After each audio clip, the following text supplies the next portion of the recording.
Living Stories presents a cinematic tale of mystery, memory, and quiet voices that never fade. The house that whispers. Subscribe to Living Stories for more stories that breathe, remember, and haunt.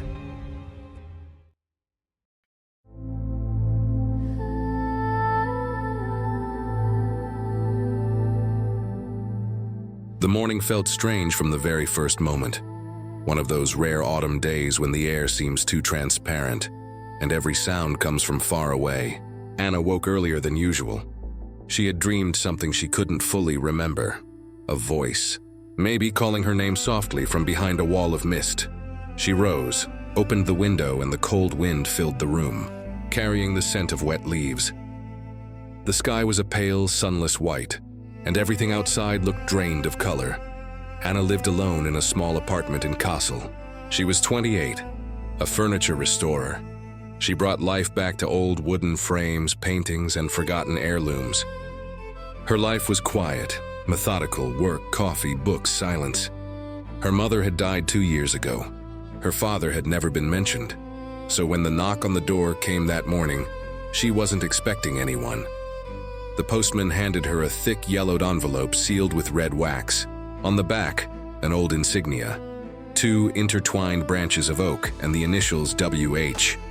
"Please sign here, Frau Weiss," said the postman. Anna signed, took the envelope, and stared at it for a long moment.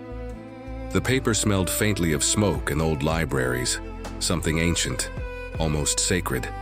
She carried it to the window where the light was strongest and carefully broke the wax. Inside was a letter written in an elegant, slanted hand. "Dear Ms. Anna Weiss, you are requested to appear at the Weissberg Estate, situated near Regensburg, Bavaria, for the formal transfer of ownership of said property in accordance with the last will and testament of your grandfather. Please arrive before the end of the month. Respectfully, Karl Gottman, Notary." Anna read it twice. She had no grandfather. No one in her family had ever mentioned an estate. Her mother had always avoided any talk of the past, as if it was a closed door, but curiosity and that quiet, persistent fire soon burned through her doubt. The next morning she called her boss, requested a short leave, packed a single suitcase, and drove south. The road stretched endlessly between fading hills. The deeper she went into Bavaria, the thicker the fog became. Small road signs flickered past. Regensburg, 20 kilometers. Waldheim, 5 kilometers. Weissberg, private property. The asphalt gave way to gravel, then to a narrow winding path that sliced through a forest. The trees leaned close on both sides, their black branches like ribs. Anna turned on her headlights. The fog swallowed the light whole, and then, there it was. The house. It appeared suddenly, as if the forest had been hiding it until the last second. A massive stone mansion with a tall, crooked tower wrapped in ivy. A raven figure perched on the roof, black as coal. Anna stepped out of the car. The silence was so deep it almost had weight. Only the wind moved, carrying with it a whisper of leaves and something faintly metallic. The front door stood slightly open. "Hello?" she called. No answer. She hesitated only a second before stepping inside. The air smelled of old wood, wax, and something else. Something damp and ancient. The hallway was vast, with a chandelier that looked like it hadn't held a flame in decades. Portraits lined the walls, stern men, pale women, all sharing the same sharp features and light eyes. And then one portrait stopped her cold, a woman in her 30s sitting beside a window. The resemblance to Anna's mother was unmistakable. Her heart began to race. From somewhere upstairs came a soft creak, a single, slow footstep. "Hello?" she said again, louder. Silence. She took out her phone, turned on the flashlight, and swept the beam across the hall. The light trembled over a grandfather clock, glass cabinets filled with porcelain, and a long, faded carpet that led deeper into the house. The step came again, slower, deliberate. Anna gripped her phone tighter. "It's probably the wind," she whispered. Old houses make sounds, but deep down she knew. This wasn't just the house settling. She wandered through dusty rooms until she found what looked like an office. Heavy desk, shelves full of crumbling books. On the desk sat a folder, a brass key and a single folded note. The handwriting was the same as in the notary's letter. "Anna, the house will accept you if you accept it. Do not fear the whispers. They only tell the truth." Anna froze. Her name. No one could have known when she'd arrive, and not even the notary. The wind moaned through the chimney. Somewhere a door slammed. She picked up the key. It was old, ornate, and cold to the touch. A small engraving ran along the stem. "Upper room." The staircase groaned beneath her as she climbed. The flashlight beam wavered over mirrors that hung along the corridor, tarnished, cracked, reflecting twisted fragments of her face. In one of them, she saw something behind her. Just for an instant, a shadow, tall and still. She turned. Nothing. Her pulse thundered in her ears. At the end of the hallway stood a door darker than the rest. Oak. With a lock that matched the key, she inserted it. The mechanism turned with a soft click. The door opened inward. Inside was a small room, stripped of everything but a chair, a writing desk, and a wooden box. On the desk lay a photograph, a woman and a small girl. The woman, the same one from the portrait downstairs. The girl looked almost exactly like Anna as a child. Her knees went weak. What does this mean?" she whispered. When she looked back at the box, it was open. She was certain she hadn't touched it. Inside was a locket. On its back was engraved, "To my daughter, and so she may remember." The air thickened around her. And then she heard it, faint but real, a whisper. At first it sounded like leaves rustling outside the window. Then it grew clearer, closer. "Return the truth, Anna." She gasped, dropped the locket, and her phone flickered out. Darkness fell like a curtain. Downstairs, the grandfather clock began to chime. 12 slow, heavy beats. Midnight. She stumbled through the darkness, half running, half falling down the stairs. The front door stood wide open, wind and rain tearing through the hall. In the stormlight, she saw a shape by the gate. Tall, motionless, watching. "Who are you?" she shouted. No answer. The figure turned and disappeared into the mist. Her hands shook as she reached for the car. But when she got there, she froze. On the hood, traced in the dust by a human finger, was one word: "Stay." The color drained from her face. She turned toward the house. One of the upstairs windows glowed softly. A single warm light amid the blackness. It flickered, then stayed. She stood there, drenched, trembling, torn between fear and the strange pull that rooted her to the spot. This house knew her. It knew her mother. It remembered something she had forgotten. And now, it whispered her name. The storm raged through the night. Wind clawed at the walls, and the trees bent like dark figures bowing before the house. Anna couldn't sleep. She sat in the driver's seat of her car, headlights off, staring at the mansion's single glowing window. It was still lit. Who had turned it on? By 3 a.m., exhaustion overcame fear. The rain softened, and she dozed off only to wake at dawn to silence. The kind of silence that feels wrong, as if the world were holding its breath.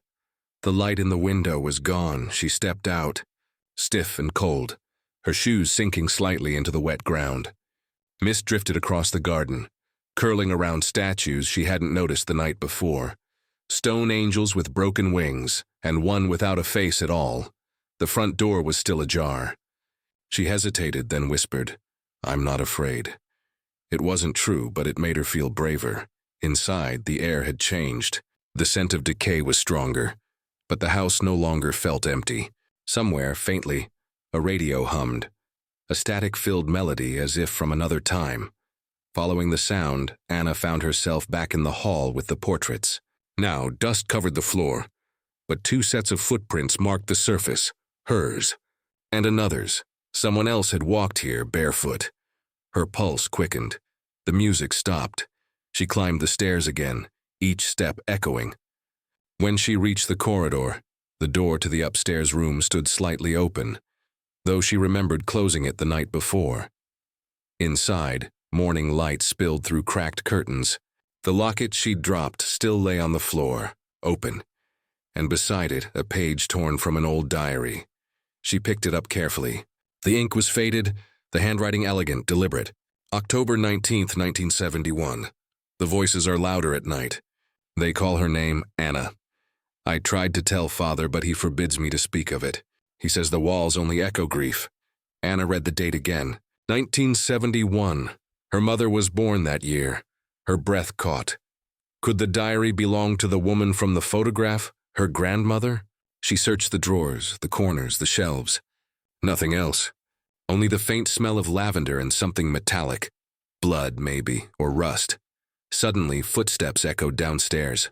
Slow. Heavy. "Hello?" She called. No answer. She moved to the landing and looked down. At the bottom of the staircase stood a man. Tall, thin, wearing an old brown suit, his back to her. "Sir?" she said. The man didn't move. She descended 2 steps. "Are you the caretaker?" Still no answer, but then the air shifted. The figure blurred, as if she were looking through heat haze, and then vanished. Only the smell of smoke lingered. Anna clutched the railing until the trembling in her hands subsided. She whispered, "You're imagining things. You're just tired." But deep inside, she knew she wasn't. By afternoon, she found the generator behind the house and managed to start it. A few lights flickered on inside the mansion, dim and uncertain. The kitchen was old but intact. A long wooden table, an iron stove, and shelves of dusty jars. She brewed coffee, trying to steady herself. Outside the window, fog pressed against the glass like something alive. Then she noticed, carved into the table's surface, faint but legible, "Don't open the cellar." Her stomach tightened. She hadn't even realized there was a cellar. Later, she explored the west wing, a corridor lined with windows overlooking the forest. In the final room, she found more photographs scattered on the floor. One showed her mother as a young girl, standing before this very house. Another showed a man beside her, dark eyes, thin smile. Behind them, written in ink, Weissberg Estate, 1980. So her mother had been here. Why had she never spoken of it? As Anna turned the photo, she felt something cold brush her arm. She gasped and spun around. No one. But a whisper brushed her ear. "He hit her." She backed away, clutching the photograph to her chest. Who are you?" The whisper came again, this time from behind the wall. "In the cellar." The floor creaked beneath her feet, and the smell of damp earth filled the air. She ran. Night fell early. The fog thickened into darkness. Anna sat by the fireplace in the main hall, wrapped in a blanket, the diary page on her lap. She whispered the words aloud. "The walls only echo grief." That line haunted her. If the voices were echoes, then whose grief did they carry? The clock struck 10. From somewhere above came the soft sound of humming. A woman's voice, gentle, almost a lullaby. Anna rose, heart hammering. She followed the sound up the stairs again. It led her not to the upper room, but to a smaller door she hadn't noticed before, half hidden behind a tapestry. The humming stopped as she touched the handle. The door was locked. She felt for a keyhole and realized the old brass key she still carried from the desk might fit. It did. The door opened slowly, revealing a narrow space, not a full room, but a secret passage. Bleeding between the walls, cobwebs hung like curtains. The air was cold, dry, ancient. She crawled inside, phone light trembling in her hand. Along the passage, faint writing covered the plaster, carved by a knife or fingernail. Words layered over words, some legible, some not. "She knows. Forgive me. The child must not see." And lower down, written in fresher ink, maybe no more than a few years old. "Anna, find the cellar." Her breath caught. The light flickered. Something moved ahead, a flash of white cloth vanishing around a corner. She followed, driven by equal parts terror and compulsion. The passage widened, ending at another door, iron-bound with a heavy ring handle. She pulled it open. A staircase spiraled downward into darkness. The air grew colder as she descended. Each step moaned under her weight. The smell of earth and mildew thickened. At the bottom, her light revealed shelves lined with jars and old furniture covered in sheets. And in the center, a cradle, empty, carved into the wood. Anna Weiss, 1971, her mother's name. Anna's throat tightened. "Mom!" Something behind her shifted. A whisper of fabric, a breath. She turned, and for a heartbeat she saw her. A woman in a white dress, hair long and black, eyes pale as moonlight. She stood at the far wall, one hand reaching toward the cradle. Then she was gone. Anna fell to her knees, tears blurring her vision. "Mom, please, what happened here?" Only silence answered. But on the cradle's rim, beneath the dust, she noticed something metallic. Another key. This one smaller, sharper, older. Attached to it was a note, the paper nearly dissolved by time. For the truth. For Anna. She clutched it to her chest. From above, a door slammed. Footsteps, heavy, fast, descended the stairs. She spun toward the sound. The beam of her phone shook wildly. "Who's there?" A shape appeared at the top of the stairs. Tall, male, face hidden in shadow. For a moment, neither moved. Then he spoke, voice low, almost a growl. "You shouldn't have come here." The light flickered, and he was gone. Only the echo of his words lingered in the darkness. Anna stumbled back up the stairs, clutching the small key. When she emerged into the hall, dawn was breaking again.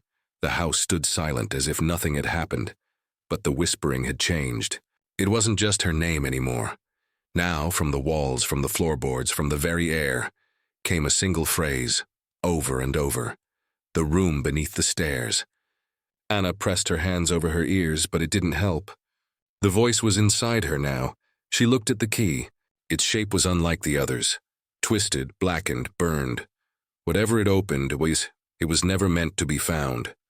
Morning light crept slowly through the broken windows of the Weissberg mansion, painting pale streaks across the dust.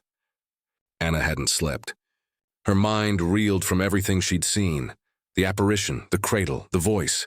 She sat in the main hall, clutching the small, blackened key. Every time she closed her eyes, she heard that whisper, "The room beneath the stairs." But when she looked around, the house appeared lifeless, quiet, still, indifferent. She forced herself to move. She checked every stair, every wall panel. Hours passed. Nothing. Then, just as she was about to give up, she noticed it. A small gap between the steps near the landing. A seam barely visible beneath layers of dust and age. She knelt, ran her fingers along the edge, and felt a draft of cold air. A hidden door. Her pulse quickened. The small key trembled in her palm as if drawn to the lock. She inserted it. A faint metallic click echoed like a sigh from the house itself. The wooden panel shifted inward, revealing a narrow staircase spiraling down into darkness. No light, no sound. Only that faint, ancient smell of stone and moisture. She turned on her phone's flashlight and descended. The staircase ended in a low chamber. The walls were brick, sweating with condensation.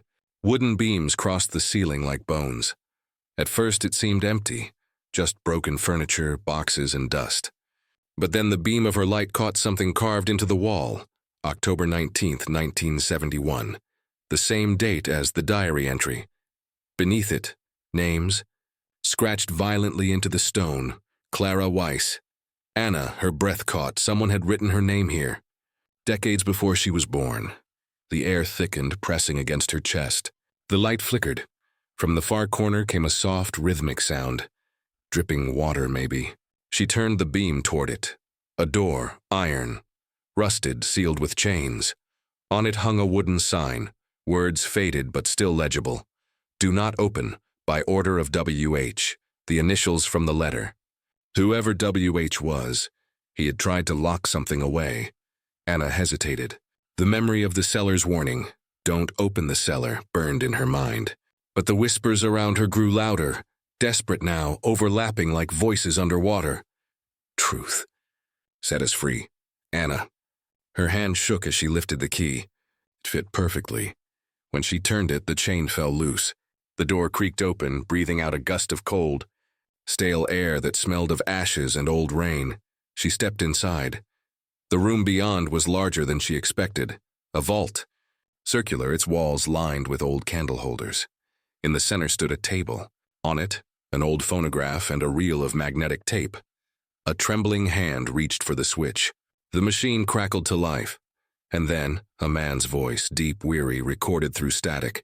"If you are hearing this, then I have failed. The house is awake again. It remembers what I tried to forget. My daughter. Clara." She heard them first, the whispers.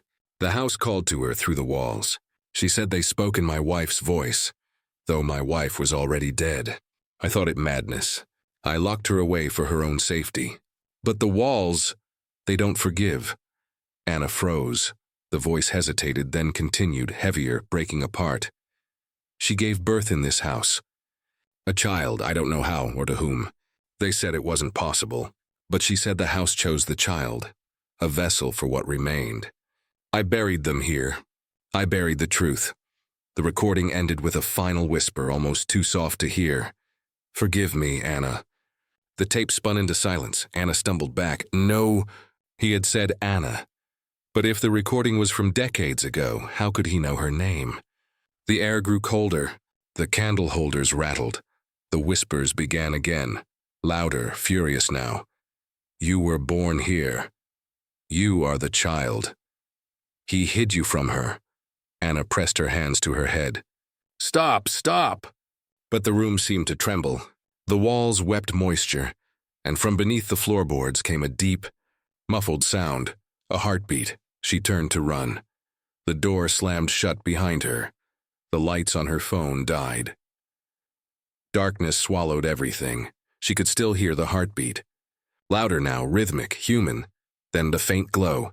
From beneath the table, Anna crouched. A loose floor tile, she pulled it free. Inside was a small wooden box wrapped in a child's blanket. Yellowed with age, her hands trembled as she opened it. Inside was bones, small, fragile. An infant's remains, and beside them, a silver locket identical to the one she'd found upstairs. She stared at it, tears streaming silently down her cheeks. A whisper drifted through the air, soft, almost kind. Now you know. The voice was her mother's. Mom, Anna whispered. I don't understand. What happened here? He took you from me, the voice said. He locked us away, said he was saving you, but he saved himself. The ground trembled beneath her. Dust fell from the ceiling. The heartbeat grew louder and then stopped. A terrible silence followed. Then from behind her came another sound. Footsteps. Slow, deliberate. She turned. The man from the stairs, the same tall figure in the old brown suit, stood in the doorway. His face was pale, eyes sunken, mouth trembling. Anna's voice broke. Who are you? He stepped closer. I'm what's left of him. Of who? Wilhelm Weissberg, the initials WH. You're the one who… Yes, his voice cracked. I built this house. I thought I could contain what I summoned. But it took her. It took everything. He raised his hand, transparent now, fading at the edges. You are her child, he whispered. You are the house's last memory. It has kept you alive to remember us. Anna backed away. No, I have a life. I wasn't born here. He smiled sadly. You were. The world only borrowed you for a while. His form began to dissolve, scattering like smoke in the dim light. Set it free, he whispered. Set us free, then he was gone. The wall shuddered. Candles flared to life on their own. Anna clutched the box with the bones and the locket. I'll free you, she said aloud, voice breaking. I swear. She climbed the stairs, the entire house groaning around her. When she reached the main hall, the portraits on the wall seemed to watch her. Their eyes glistening as if wet. She carried the box to the front door. Outside, the storm had lifted. The fog was glowing faintly in the dawn. She dug a shallow grave beneath the old oak tree by the gate, the same place where she'd seen the shadowed figure that first night, when the earth covered the box. The wind fell silent. The whispering stopped. For the first time, she heard nothing but the soft rustle of leaves. She stood there for a long time, eyes closed, tears mixing with the morning mist. And then, just as she turned to leave, a single whisper rose again. Distant, gentle, thank you. Anna packed her suitcase, locked the front door of the Weissberg house, and slipped the silver locket around her neck. She didn't look back until she reached the car. The mansion stood quiet now, the windows dark. But as she started the engine, she noticed one last thing above the tower. The raven statue was gone. In its place perched a single, living bird, black feathers glistening in the pale light. It cawed once, sharp and clear, and took flight toward the woods. Anna watched it disappear into the morning fog. The whispering was over, or so she thought. As she drove away, the radio in her car crackled, faint static breaking into words almost like a sigh. Come home soon. Anna, the voice was her mother's. Anna's eyes filled with tears. She turned the radio off. The house behind her disappeared in the mist, but something told her it wasn't done with her yet. The first night back in Kassel was too quiet. Anna lay awake in her small apartment, listening to the refrigerator hum and the rain tick softly against the balcony glass. She had expected to sleep for a week after Weissberg, after the chamber, the bones in the box, the oak tree grave, but sleep never came. She felt hollowed out, as if the house had scooped a bowl where her heart should be, and left her walking around it. At 2 in the morning, the locket warmed, not hot, just a pulse of heat, timid and rhythmic like a small animal resting in her palm. She unclasped the chain and held the locket to her ear before she could stop herself. Silence. She laughed, a quick, breathless sound, ashamed of the impulse. "I buried you," she whispered into the darkness. "I gave you peace." The locket answered with a tiny click, not metal, not mechanism. A seed cracking open underground. Anna did not sleep at all after that. By morning she had made coffee twice and read the same page of a restoration manual, until the words became ash. Finally, she pushed the book aside and opened her laptop. Search terms accumulated like a nervous tick. Weissberg Estate Regensburg Archive. Clara Weiss, 1971. Wilhelm Weissberg death certificate. House fire, Bavaria family tragedy? She expected little. The house seemed like the sort of place that erased its own tracks. But records surfaced slowly like bones after a thaw. A birth announcement with no child's name. A newspaper column about a grounds incident at the estate in late 1971. A court notice stating that the Weissberg line had ceased issue. That phrase like a slammed door. And then, hidden in the digitized scans of a small regional paper, a photograph. Clara in profile on the estate steps, hair pinned at the nape, eyes wary. The caption, "Heiress returns after illness." The date was winter 1972. She hadn't died then. She had left, returned, tried again to live. Anna pressed 2 fingers between her eyes. The locket throbbed once and was still. The phone rang. Unknown number. She considered letting it go to voicemail, then picked up. "Frau Weiss," a man's voice said. Educated, patient. "This is Karl Gottman, the notary. The hand from the letter that had begun everything. I wanted to check you received the keys safely," he said, "and to inquire whether you intend to accept the estate." The estate. The phrase tasted like iron. I don't know yet," she said. "Herr Gottman, did you know my mother?" A courteous pause. "No, not personally. I worked with her mother's, with your grandmother's, solicitor after certain events. My father handled much of the early correspondence, in fact." "What events?" Her voice came out thinner than she meant. Why does every record act as if speaking plainly might break something? Another pause. "Because in certain families, speaking plainly did break things," he said. And Anna heard in his tone that he had known many such families, shepherded their ruins through the bureaucracy that followed. "If you would like to talk in person," he added gently, "I can come to you. Or better, we could meet near Regensburg. There are people there who remember more than the papers say." The rational part of Anna, the one that handled solvents and gold leaf, that knew what pressure a frame could take before it split, said no. You are home. Leave the house to itself. Start again. The other part, the one the walls had been speaking to since she was a child without knowing why, said, "Go. When?" She asked. "Tomorrow," he said. "There's a woman, she was the housekeeper's daughter. She insists on speaking to you. She says it concerns the child." "The child?" Anna's throat tightened. "Yes," the notary said. "She says there were 2. The village near Weissberg was one of those places that looked like it had been painted into the landscape.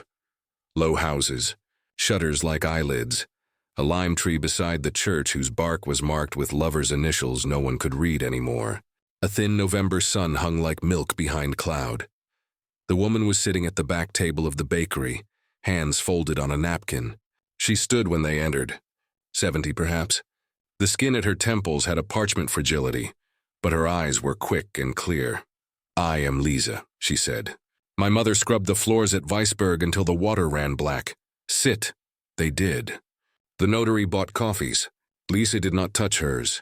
"You look like her," she said to Anna, "in the mouth." "Not the eyes." "The eyes are his, Wilhelm's?" Anna asked. God save us from men who think bricks can hold grief. Lisa looked out past Anna's shoulder as if the house would be visible through the bakery wall. He built it to keep his dead wife in. He said the walls would remember her voice. He invited men from the university. They measured things. Sounds, air, the way rooms talk to each other when you stand between them. They called it resonance. Your grandmother called it sin. My grandmother, Anna swallowed. The word felt like a line thrown across cold water. Tell me about Clara. Lisa's look softened. She laughed easily when she was allowed. She fed the cats by the back steps and saved the best bread for the kitchen girls. She was not weak. The weak cry loudly. She did not. But the house made her listen at night. The first time I heard her, I thought she was singing. Then I understood she was trying to drown the other voices out. The whispers. The house has good hearing, Lisa said, but poor understanding. It hears every grief the family ever had and speaks them back all at once, like a child reciting. Your great-grandfather believed he could teach it meaning.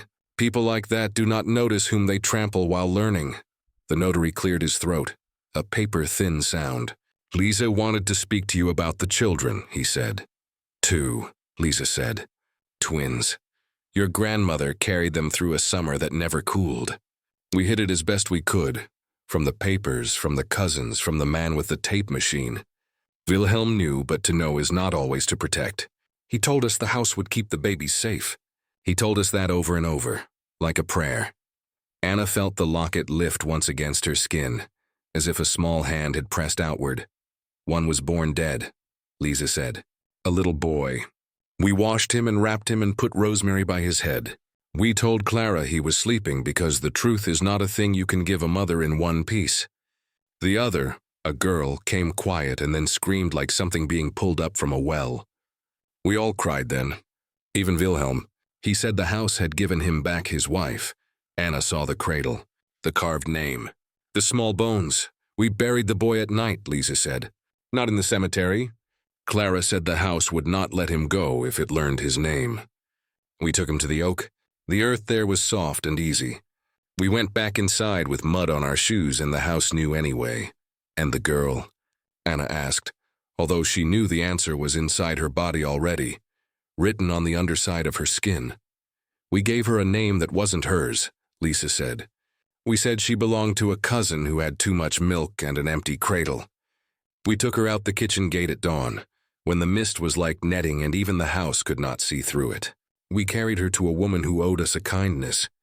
We told Clara she would go the next day to hold her, but that night the house began to shake. The mirrors cracked. Wilhelm went into the little room and bolted the door. When he came out, his hair had gone white at the temples. Anna thought of the recording. I buried them here. I buried the truth. She felt suddenly violently sick. Clara broke, Lisa said simply. Not loudly, but like a glass of cold water under hot tap. There was a sound only if you knew to hear it. We put her in a cousin's house in town. Later there were papers to say she had separated from the family premises for health. You know the sort of words men write when they are ashamed of what they did and wish to be congratulated. For admitting it, she came back, Anna said. There's a photograph. 1972. She did, Lisa said. She stood outside the door, and the house breathed in like a sleeper about to speak. I shut it with both hands and told her to go to the kitchen. We gave her soup. I told her the girl had been taken far away. I lied because lies are sometimes the only fairies we have. And my mother? Lisa blinked. Child, I have told you about your mother. Anna's body ran cold and hot in the same instant, like stepping into a river. Clara is my mother. You mean, you came back in later years wearing the wrong name, Lisa said with a small, sad smile. You lived a good life in another house, so that is not a lesser truth. Truths are not oats to be counted in hands. She fell quiet, and the bakery around them reasserted itself. The scrape of a chair, the bell at the door, a child asking for a pretzel in a whisper big with hope. Lisa reached across the table and touched Anna's wrist. But there is another thing I have to tell you, and it is worse. Anna waited. She could not feel her fingers. Clara went back once more, Lisa said. A winter, the one the river froze and men played soccer on it. She went alone. I did not know until it was done. In the morning, the gardener found smoke licking out the kitchen window. Not flame, smoke only. When I went in, the house was humming, like a monstrance full of bees. Clara had taken a chair into the upper room, the one with the little desk. She had written on the walls in red chalk. She had written your name again and again, and when she had finished, she lay down with her head against the floorboards as if listening to a heartbeat, and she did not lift it again. The bakery blurred. Anna felt as if she were looking at the scene through glass, as if it had been set behind a museum rope. She died? Anna heard her own voice from a distance. She put herself where the house could not reach her. Lisa said, "There are ways of going that even walls cannot hold." We buried her in town, quietly. Wilhelm tried to dig her up to put her on the family hill, but we locked him in the pantry until he forgot why he wanted to. "The grave," Anna said. "Where? I will take you," Lisa said. "But first you must decide if you want to go back to the house." The notary spoke for the first time in several minutes. "It would be cleaner to sell it to the state," he said softly. "They will make it a landmark. You can box your grief in plaques and guided tours, and no one will ever have to go into the cellar again." "No," Anna said, and was surprised at the steadiness in her voice. "The house is a child who learned the wrong language. Kept repeating what hurt because no one taught it anything else. I have to go back and teach it how to let go." Lisa's eyes warmed, and for a moment Anna saw the young woman she must once have been, mud on her shoes, rosemary in her apron pocket. "Good," she said simply. "Bring a bell. A bell. Not a church one," Lisa said. "A small one with a clear voice. Houses listen better when they hear something that does not belong to them." They drove together that afternoon. Anna at the wheel, the notary behind, Lisa beside her with a paper-wrapped parcel on her lap. The road to Weissberg was as she remembered it. Ribs of trees closing in, fog holding its breath. The Raven was nowhere. The house stood with its windows shut like eyelids. The oak by the gate moved gently as if breathing. Lisa did not hesitate. She walked up the steps and put her palm on the door. "We are coming in," she said, as if to a shy animal. "You will behave." The door opened, though Anna had not touched the handle. Inside, the air was warmer than before, and the smell of damp had retreated to the corners. The portraits watched them without malice. Even the chandelier seemed less like a set of teeth. Liesi set the paper package on the hall table and unwrapped it. Inside was a small handbell, its bronze body smoothed by generations of ringers. When she moved it, the clapper tapped once against the lip, a bright winter-clear sound. "My grandmother used this at births," Lisa said, "when the child came too quiet. When rooms seemed heavy with other people's stories." She placed the bell in Anna's hand. "Ring when the house tries to talk over you." They began with the upper room. Anna unlocked it with the first key and stepped into the memory of herself the house had kept. The desk was where it had always been. The chalk words had faded but not vanished. Her name repeated down the wall like a rosary. She read them all aloud, not as an incantation, but as if reading out the names of the dead on All Souls' Day. When her throat thickened, she rang the bell once, and the sound cut a clean line through the room. The air lightened as if a window had been cracked in a train. In the secret passage, she traced with her fingers the scratched phrases. "Forgive me." "The child must not see." She spoke back to them. The child saw. The child lived. "You were afraid, but fear is not a god." The house flexed around her, wood setting in its joints. In the cellar, she lit 3 beeswax candles and set them in a triangle on the stone floor.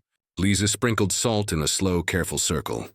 The notary said nothing, held the lamp, and more than once shut his eyes like a man at a bedside. Anna set the second locket beside the first, the twin pendants catching candle flame and throwing it back as if they contained their own light. "I know your names now," she said. "I know how you were carried and who carried you. I'm not leaving you under a staircase in the dark." "No one is." She rang the bell. A noise answered. Not a voice. A huge architectural sigh, as if 30 years of damp had decided to lift at once. The iron door moaned and swung fully open, though no hand touched it. The whispering rushed in then. Not the old chaos, but a single strand of sound, like a ribbon thrown from a balcony. On it rode a voice she knew from her earliest memory, though that memory had had no image attached to it until now. "Anna," Clara said. Anna closed her eyes. The bell hung silently from her fingers. "I'm here," she said. I'm late. But I'm here. I couldn't make it stop, the voice said. I kept trying to take a piece out of it, and it grew two more. It is hard to teach walls the meaning of mercy. We'll teach it together, Anna said, and then we will tell it goodbye. You have your grandfather's mind, Clara said, with a smile in the words and no bitterness. Teach it to be kind. Stay, Anna said, and the plea surprised her. She had come to let go and found the child in her still wanted to keep, or go where it doesn't hurt. I will follow either way. The bell rang once without her hand moving. A small, delighted sound, like a laugh from the corner of a room. The candles guttered and flared again. In their light, dust rose in minute flocks and drifted toward the door, then up, then out through the stairwell like a reversed snowfall. The house seemed to breathe out a winter's worth of stored words. It felt clean. Outside, Lisa said softly. They carried the candles and the two lockets to the oak. The grave Anna had dug was still a bruise on the earth. She knelt and added the lockets carefully, clasp to clasp, and covered them with the good brown soil. Over them Lisa planted rosemary, pressing the herb in with tender thumbs. So it will remember, she said. But gently. Is that all? The notary asked, and in his voice was the astonishment of a man who has seen institutions toppled by paper, but never by a bell. No, Anna said. There is one more thing. They went back inside. Anna climbed to the third floor, to the locked door she had not noticed on any of her other walks, perhaps because the house had not wanted her to notice. She tried the burned key. It turned. The room beyond was small, with a window that faced the forest and a wooden cradle cut from the same pattern as the one downstairs. On the windowsill lay a notebook bound in cloth. When she opened it, the first page was addressed to her in a tidy hand. For when you are old enough to hear without being swallowed, it said.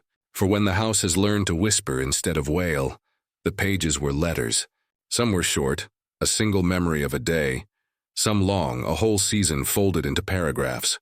Clara had written them in the hope that a future existed in which reading them would not hurt more than not reading them.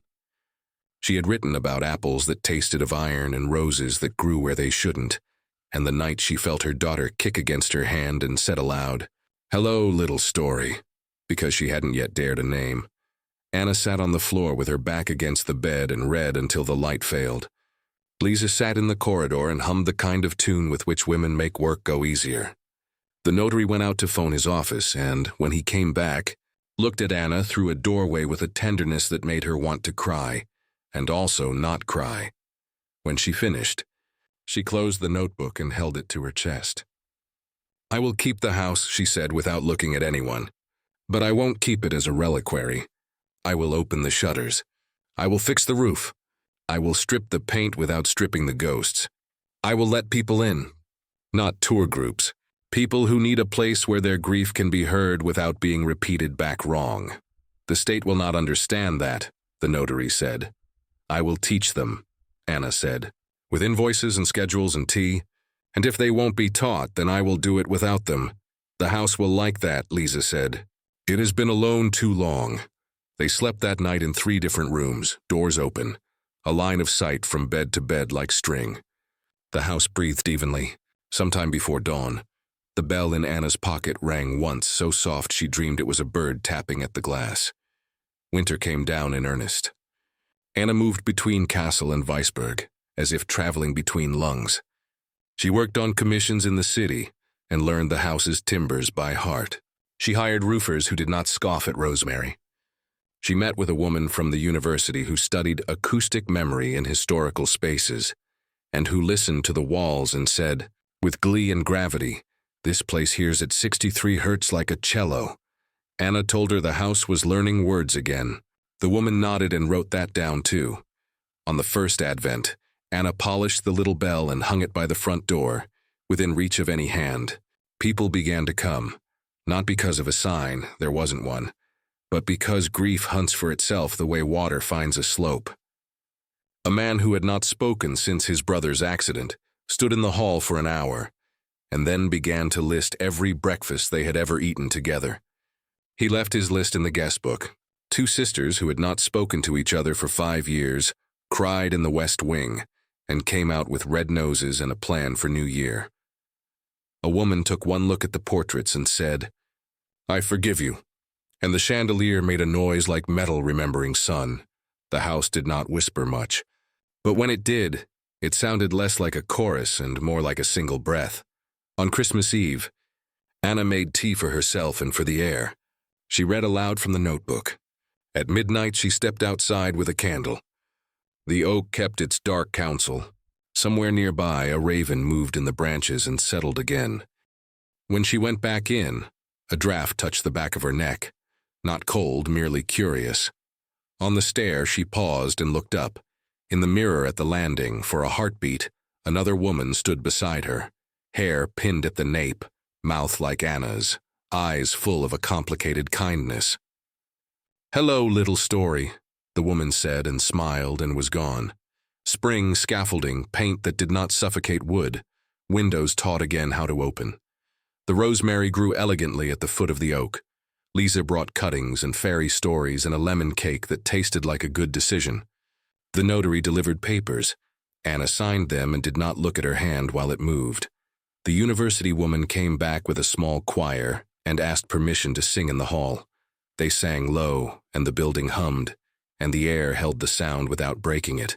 One evening, months after the first, when the light hung long and gold around forest edges, a woman came up the drive alone. She was not young, or not the kind of young that makes people use the word. She had a scar at her throat that looked like a violin had once been too heavy for her, and her hands shook when she tried to ring the bell. So Anna opened the door and said, "Come in," before the bell could ring. "I had a child," the woman said without prelude, as if the sentence were a coin that had burned a hole in her pocket on the way up the drive. "I lost her at 12 days. The hospital kept calling it a miscarriage because it is cheaper that way. But she had a name." Anna did not ask the name. She let the silence flower around the sentence until the woman could choose to say it, and when she did, the house did not repeat it back at once. It held the name like a palm holds water and did not spill. They buried a small ribbon by the rosemary that evening. The raven watched from the oak. When they were done, the woman touched the front door and said, "It's a good house." And for the first time, Anna believed it without making room for an argument. The last whisper did not come at night. It came on a Wednesday afternoon in June, with light everywhere in the west wing where the sun drags its skirts. Anna was rehanging a mirror she had stripped to silver when the bell tinked once by the door, the sound of a visitor who didn't need ceremony. She turned, and there he was in the corridor, the man in the brown suit, smooth as paper, hands empty. Wilhelm Weissberg, less like smoke now, more like a photograph that has finally decided which exposure to choose. Anna did not flinch. "Hello," she said, as if to a tradesman. He looked past her into the room, at the mirror, at the light. "You made it listen," he said, marvel and rue braided in the words. "I tried to make it remember. You made it listen." "Remembering without listening is not memory," she said. "It's only noise." His mouth bent in agreement. He looked thinner than before, not in the way of hunger, but in the way of paper that will not be written on again. "I did harm," he said, the way men say finally what must be said when there is no longer time to eat around it. "I loved the idea of a voice more than the mouths that had to make it." "I am sorry." "I know," Anna said, "and I am not here to decide what you deserve." He nodded, grateful for a mercy he had not asked for. He looked toward the staircase, toward the place under it where a door had been and was not anymore. He lifted his hand, then let it fall. "May I go?" he asked. It was the softest thing he had said. "It isn't me you're asking," Anna said. "But yes." He smiled that paper smile, and for an instant it had warmth in it, a warmth that did not belong to him alone. He turned toward the front door. As he passed the bell, it rang once without hand, a clear small note. The door opened. Light flooded the hall. He stepped out into it and did not cast a shadow. The house exhaled. Anna set her palm on the wall. The lime wash was warm. Under it, old wood settled like a body finding a comfortable position. Somewhere in the rafters a bird darted and rested. The mirror on the far wall steadied its own reflection. "Goodbye," she said, to Wilhelm, to the chorus, to the winter. "Goodbye." The house answered, not with a whisper, not with a word, but with a quiet she had never heard from it before. It was the quiet of a room after laughter, of hands folding a sheet, of a child sleeping with its mouth open and unafraid. Years later, though it was not so many years as that, the sign at the end of the drive read not Weissberg Manor, but Haus zum Flüstern, in a hand that looked like it had been taught manners and permitted mischief. The rosemary had become a hedge. The oak did what oaks do, grew and forgot and remembered. On some mornings the raven came down and walked the gravel like a small minister on his rounds. People still came. They sat in the west wing and told long stories that were mostly silence. They left books of names. Sometimes they left nothing at all and came back the next day and left less than that. Sometimes Anna read from the notebook. Sometimes she only polished the bell. Once a small girl came with her father. She wandered ahead while he parked and put both hands on the front door as if feeling a heartbeat. When Anna opened, the girl asked, "Does the house talk?" And Anna said, "Only when it needs to." And the girl nodded as if that were the only sensible arrangement for a house. That evening, when the visitors had gone and the cups were washed and sun slid away toward the forest, Anna went to the upstairs room where the desk still sat, and the chalk words had been washed but not erased, not entirely. She took down the notebook and added a page. "We taught it a new language," she wrote. The first word was enough. The second was rest. The third was stay, but now it means you can stay if you want to, and you can go if you want to, and neither will be a crime. She set the notebook on the sill and looked out. The forest breathed. The roof chimed a little in heat. Below, someone rang the bell by the door. Once, in thanks, she thought, or greeting. Anna pressed the locket to her mouth and closed her eyes. The warmth that answered was not heat, not pulse. It was the sensation of a hand smoothing the hair at the back of her head, the way a mother does when she isn't trying to fix anything, only to say, here I am, enough. "Good night," she said. And from the walls, from the beams, from all the places that had learned at last not to repeat grief, but to carry it gently, there came no whisper at all, only a clean, steady silence, as generous as light.